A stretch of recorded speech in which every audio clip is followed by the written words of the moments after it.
प्रिय श्रद्धालुओं, जय श्री कृष्णा, जय श्री राम, जय श्री भोलेनाथ।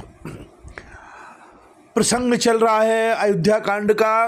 राम जी को राज्य तिलक दिया जाने वाला है, किंतु मंथरा के मन में सरस्वती जी ने भ्रम पैदा कर दिया है। देवता नहीं चाहते हैं कि राम जी को राज्य हो, देवता चाहते हैं राम जी वन को जाएं, जिससे रावण का नाश हो और देवता लोग सुखपूर्वक रह सके। तो अब इसी प्रसंग को आप आगे के दोहे और चौपाइयों के माध्यम से श्रवण कीजिएगा। तुम्हें न सोच सुहाग बल निज बस जान हो राव, मन मलिन मोह मीठ नृप राव और सरल स्वभाव। तुमको अपने सुहाग के झूठे बल पर कुछ भी सोच नहीं है। राजा को अपने बस में जानती हो, किंतु राजा मन के मैले और मुँह के मीठे हैं और आपका सीधा स्वभाव है। आप कपट चातुर जानती ही नहीं। चतुर गंभीर राम महतारी, बीच पाए निज बात सवारी।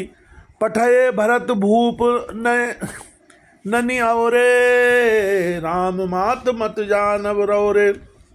राम की माता कौशल्या बड़ी चतुर और गंभीर हैं, उनकी थाय कोई नहीं जान पाता। उससे मौका पाकर अपनी बात बना ली। राजा ने जो भरत को ननिहाल भेज दिया, उसमें आप बस राम की माता की ही सलाह समझिए। सेवय सकल सबति मोहिनी के, गर्वित भरत मात बल पी के। साल तुम्हार कौशलय माई, कपट चतुर नहीं होए जनाई। कौशल्या समझती हैं और सब सोते हैं तो मेरी अच्छी तरह सेवा करती हैं। एक भरत की माँ पति के बल पर गर्वित रहती है।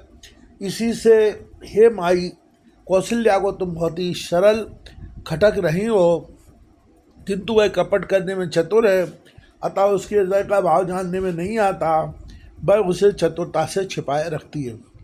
राज है तुम पर प्रेम विषेखी, सबति स्वभाव सके नहीं देखी। रच प्रपंच भूप अपनाई, राम तिलक हित लगन धराई। राजा का तुम पर विशेष प्रेम है। कौशल्या सौत के स्वभाव से उसे देख नहीं सकती, इसलिए उसने जाल रचकर राजा को अपने बस में करके भरत की अनुपस्थिति में राम के राज तिलक के लिए लग्न निश्चय करा लिया। यह कुल उचित राम कौटी का, शवन सुहाय मोह सुठनी का। आगिल बात समझ डर मोही, देव देव फिर सोफल ओही। राम को तिलक हो यह कुल रकुल के उचित ही है, पर यह बात सभी को सुहाती है और मुझे तो बहुत ही अच्छी लगती है, परंतु मुझे तो आगे की बात विचार कर डर लगता है। देव उलटकर इसका फल उसी कौशल्या को दें। रचपच कोटिक कुटिलपन की निष्प्रकट प्रबोध, कहिस कथा सत सबति कहे जय विदिवाल विरोध। इस तरह करोड़ों कुटिलपन की बातें गढ़ छोड़कर मंथरा ने कैकेयी को उल्टा सीधा समझा दिया और सैकड़ों सौतों की कहानियाँ इस प्रकार बना बनाकर कहीं जिस प्रकार विरोध बढ़े। भावी बस प्रती तो राई, पूछ रानी पुन शपथ देवाई। का पूछो तुम अब न जाना, निज हित अनित पशु पहचाना। होनार बस कैकेयी के मन में विश्वास हो गया। रानी फिर सौगंध दिलाकर पूछने लगी। मंथरा बोली, क्या पूछती हो? अरे तुमने अब भी नहीं समझा? अपने भले बुरे को अथवा मित्र शत्रु को तो पशु भी पहचान लेते।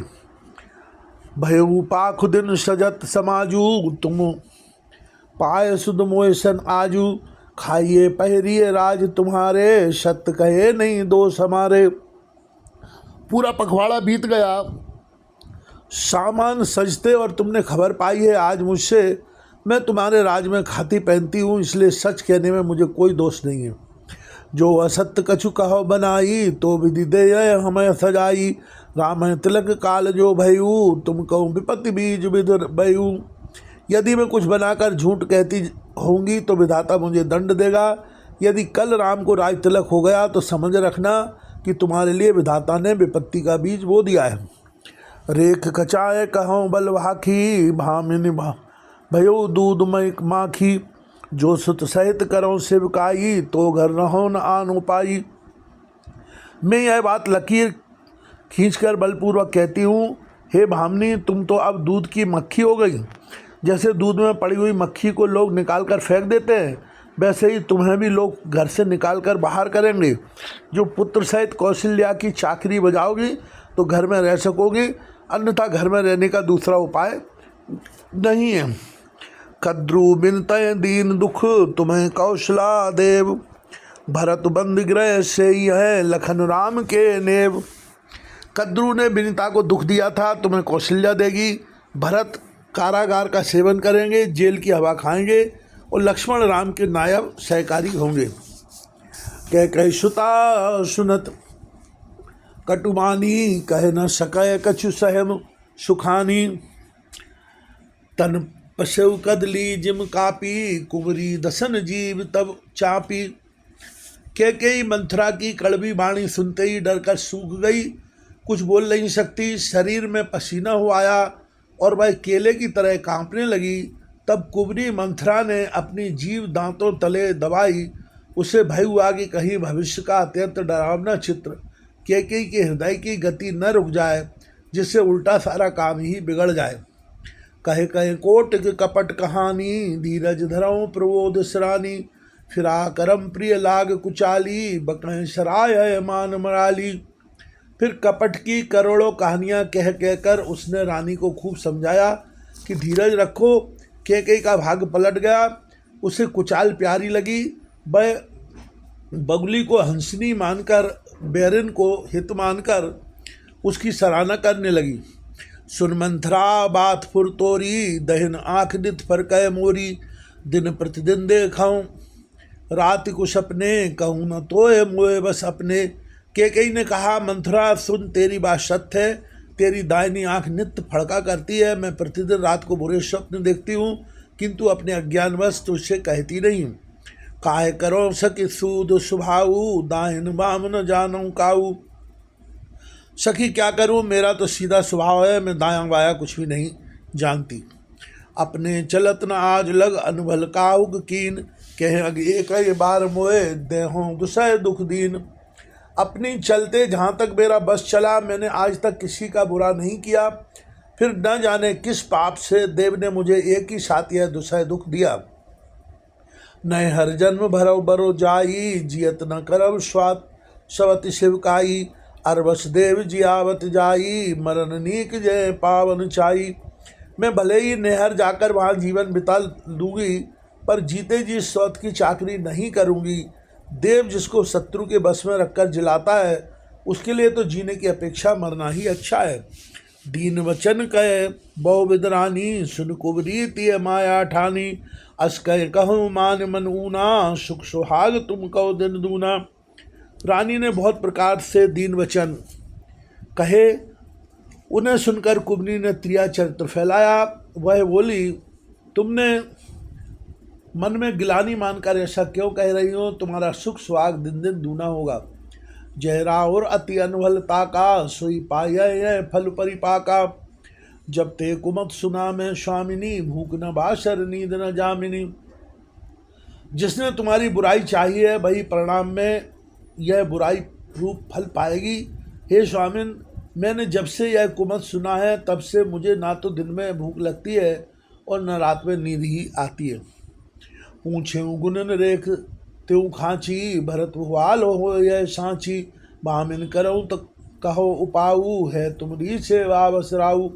मैंने ज्योतिषियों से पूछा तो उन्होंने रेखा खींचकर, गणित करके अथवा निश्चय पूर्वक कहा कि भरत राजा होंगे। यह सत्य बात है। हे भामिनी, तुम करो तो उपाय मैं बताऊं। राजा तुम्हारी सेवा के बस में है ही। परौकूप तू बचन पर शकऊ पूत पति त्याग। कहसी मोरे दुख देख बड़, कस न करब हित लाग। कैकेयी ने कहा, मैं तेरे कहने से कुएं में गिर सकती हूँ, पुत्र और पति को भी छोड़ सकती हूँ। जब तू मेरा बड़ा भारी दुख देखकर कुछ कहती है, तो भला मैं अपने हित के लिए उसे क्यों न करूँगी। कुबरी कर कबूली कैकेयी, कपटी छुरी उर्पाहन टेई। लखन रानी निकट दुख कैसे, चरय हरित तिन बलि पशु जैसे। कुबरी ने कैकेयी को सब तरह से कबूल करवाकर, अर्थात बलि पशु बनाकर, कपट रूप छुरी को अपने कठोर हृदय रूपी पत्थर पर टेया, उसकी धार को तेज किया। रानी कैकेयी अपने निकट के शीघ्र आने वाले दुख को कैसे नहीं देखती। जैसे बलि का पशु हरी हरी घास चरता है, पर यह नहीं जानता कि मौत सिर पर नाच रही है। सुनत बात मृद अंत कठोरी, देत मनो मधुमाहुर घोरी। कहें चेर शुद्ध अहें कि नाही, स्वामिन कहूँ कथा मोए पाही। मंथरा की बातें सुनने में तो कोमल है, पर परिणाम में कठोर भयानक है, मानो वह शहद में घोलकर जहर पिला रही हो। दासी कहती है, हे स्वामिनी, तुमने मुझको एक कथा कही थी, उसकी याद है कि नहीं? श्री सद्गुरुदेव भगवान की जय हो।